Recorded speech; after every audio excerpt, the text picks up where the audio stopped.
Olá pessoal, eu sou o Jovem Sonhador com mais um vídeo no canal para vocês hoje. Vamos dar a sequência da história do cristianismo.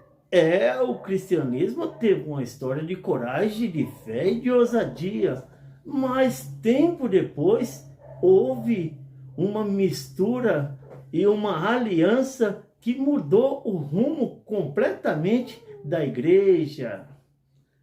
Sem mais delongas, vamos ao vídeo de hoje. O romanismo edifica-se sobre alicerces. Toda a estrutura do romanismo está estribada em uma interpretação equivocada de Mateus, no capítulo 16 e versículo 18, que diz: Também eu te digo que tu és Pedro, e sobre esta pedra edificarei a minha igreja, e as portas do inferno não prevalecerão contra ela.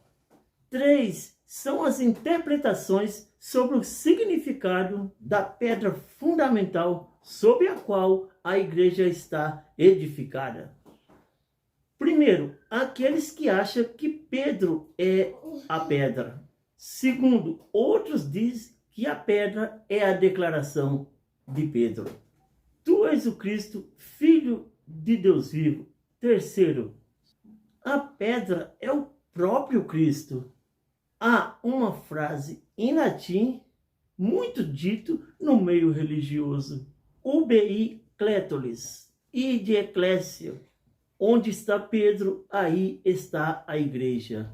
Diz a igreja romana que Pedro é a pedra, que Pedro é o primeiro papa e que todo papa é um sucessor legítimo de Pedro. Mas terá essa tese sustentação bíblica? Vejamos, a palavra Pedro, Petros em grego, significa fragmento de pedras. A palavra pedra, Petros em grego, significa rocha, pedra inabalável. Esta metáfora é usada somente para Deus nas Escrituras.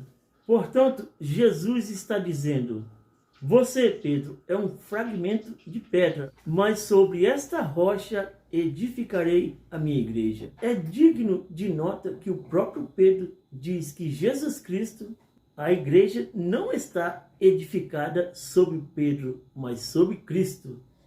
Quando Pedro inicia o seu ministério, ao pregar em Jerusalém, Pedro declara que Jesus é a pedra. Vejamos o que Pedro disse em Atos, capítulo 4 e versículo 11.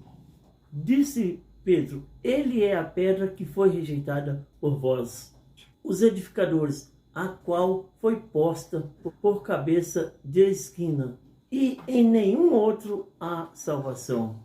Porque debaixo do céu nenhum outro nome há dado entre os homens, pelo qual devemos ser salvos. Quando o apóstolo Pedro escreve a sua primeira carta, já no final do seu ministério, faz a mesma declaração, dizendo que Jesus é a pedra. Capítulo 2, a partir do versículo 4. E disse-lhe Pedro, e chegando para ele, pedra viva, reprovada, na verdade, pelos homens, mas para com Deus, eleita e preciosa, e vós também, como pedra viva, sois casa espiritual, sacerdócio santos, para oferecerem sacrifício espirituais agradável a Deus por Jesus Cristo.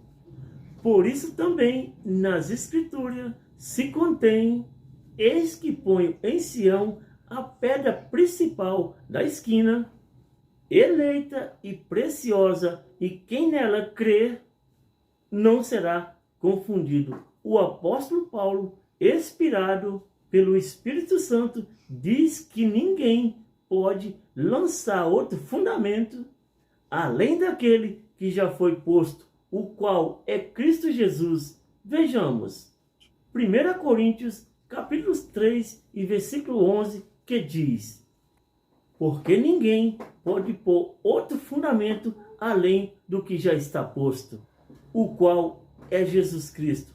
Paulo também afirmou, outro sim, que Cristo é a pedra. Vejamos, 1 Coríntios, capítulo 10 e versículo 4, que diz que beberam todo de uma mesma bebida espiritual, porque bebiam da pedra espiritual e a pedra era Cristo.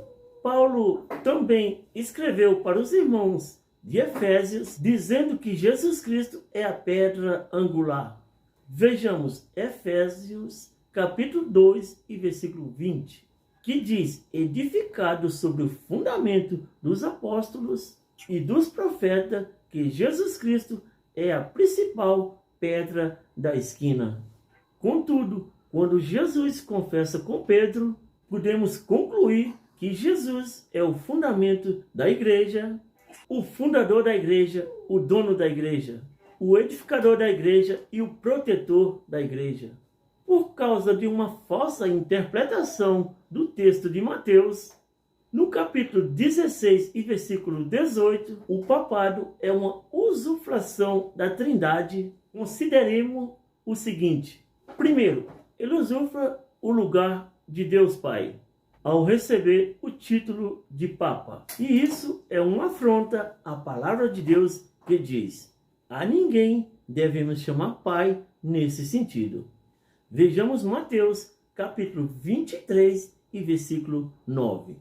E a ninguém na terra chamei vosso Pai, porque um só é o vosso Pai, o qual está nos céus. Segundo, ele usurpa o lugar de Jesus Cristo. O Papa usurpa o lugar do Filho de Deus, e isso de três maneiras. Primeiro, quando ele se intitula pedra fundamental da igreja. A pedra é Cristo, como já mencionei. Segundo, quando ele se declara cabeça e chefe militar da igreja triunfante e purgante. A igreja só tem um cabeça, Jesus Cristo. Terceiro, quando ele se define como sumo pontífice. Esse termo vem do latim e significa supremo construtor de ponte, ou seja, supremo mediador. Ou seja, supremo mediador. A Bíblia é clara em afirmar que Jesus é o único mediador entre Deus e os homens. Vejamos, primeira carta a Timóteo, capítulo 2 e versículo 5, que diz: há um só mediador entre Deus e os homens, Jesus Cristo, homem. Jesus foi enfático a dizer: eu sou o caminho, a verdade e a vida. Ninguém vem ao Pai a não ser por mim. Terceiro motivo, o Papa usurpa o lugar do Espírito Santo quando se auto-intitula-se vigário de Cristo na terra. A palavra vigário significa substituto. O substituto de Cristo não é um homem, não é um apóstolo, muito menos o Papa, mas o Espírito Santo. Vejamos: e eu rogarei ao Pai, e ele vos mandará outro Consolador, para que fique convosco para sempre. Porque não os vê e nem o conhece, mas vós o conheceis, porque habita convosco e estará em vós. Além de uma exegese vulnerável, o romanismo lançou mão de documentos espúrios para consolidar a instituição do papado. O cânon incênio reconhecia de Alexandria e Roma, porém apareceu mais tarde uma tradução latina com o título Roma sempre teve o primado. Nicolau I fortaleceu o papado em 853 anos com vários documentos falsos e forjados, procurando se provar que tratava-se de uma instituição que remonta tempos apostólicos, incorporado aos direitos canônicos. Esses documentos foram usados por 600 anos como prova máxima de uma supremacia papal sobre a igreja e o Estado.